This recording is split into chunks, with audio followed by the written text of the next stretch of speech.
ആയിക്കോട്ടെടാ. എടി പ്രാന്തി നീയാ കേറിട്ട്. നിനക്ക് എന്താണ് തലപ്രാന്തായ? ഏതാണ് ആ ചെക്കൻ? നീ എന്തായാലും അവന്റെ നമ്പർ തന്നെ, ഞാൻ അവനെ വിളിക്കാം. എന്നിട്ട് നിന്നെ ഞാൻ വീട്ടിൽ കൊണ്ടുവന്നാക്കാം. നീ ആദ്യം വണ്ടി എടുക്ക്, എന്നിട്ട് പറയാം. നീ എന്തൊക്കെ പറഞ്ഞാലും ശരി, ഞാൻ ആ ചെക്കൻ്റെ അടുത്ത് എത്തിക്കില്ല. അല്ല, ആരാ ചെക്കൻ? നീ തന്നെ. ഞാനാ? ഞാൻ ആരുടെ കൂടെയാണ് ഒളിച്ചോടുന്നതെന്ന് പറഞ്ഞത്?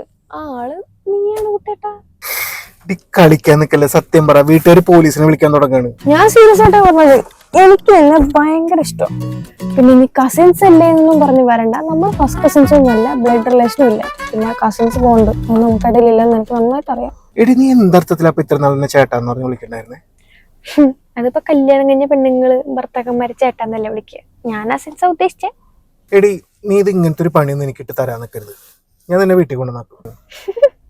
നിനക്ക് പറ്റില്ല കുട്ടാ. എന്തുകൊണ്ട് പറ്റില്ല?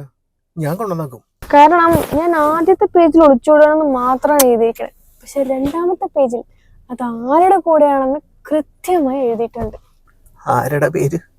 ഗിരീഷ് പ്രഭാകർ എന്ന കുറ്റേട്ടന്റെ പേര്. അതുകൊണ്ട് കുറച്ചു മുന്നേ എന്റെ റൂമിൽ വന്നതും ഇപ്പൊ ആ പേപ്പറിലെ പേരും കൂടെ കണ്ടു കഴിഞ്ഞാൽ വീട്ടുകാർക്ക് കാര്യങ്ങൾ ഏതാണ്ട് മനസ്സിലാവും. അതുകൊണ്ട് പിന്നെ വീട്ടിലേക്ക് തിരിച്ചു പോയി കഴിഞ്ഞാൽ രക്ഷകനല്ല, മറിച്ച് പാതിരാത്രി പെണ്ണിനെ അടിച്ചുകൊണ്ട് പോകാൻ വന്ന കാബാലികനായി മാറും. അതുകൊണ്ട് ഞങ്ങൾക്ക് രക്ഷയില്ലട കുട്ടാ. നീ എന്നെ പൂട്ടിയതാണല്ലേടി പട്ടി. ഇതാണ് ടാക്ടിക്കൽ റൊമാൻസ്. അതുകൊണ്ട് വണ്ടി എടുക്ക് പൊട്ടിട്ടാ നമുക്ക് ട്രെയിൻ പിടിക്കാനുള്ളതാ. എന്തേ ഇത്രയൊക്കെ പറഞ്ഞിട്ടും നിനക്ക് തിരിച്ചെന്നെ കൊണ്ടാക്കണം? അങ്ങനെയാണെങ്കിൽ കൊണ്ടാക്കിക്കോ. വീട്ടുകാരുടെ മുന്നിൽ തോറ്റു തിന്നാൻ പാടിയിട്ടേ ജയിലിൽ പോയി കിടക്കണേക്കാളും ഭേദം നിന്റെ കൂടെ ജീവിച്ചു മരിക്കണതാടാ ചക്ക.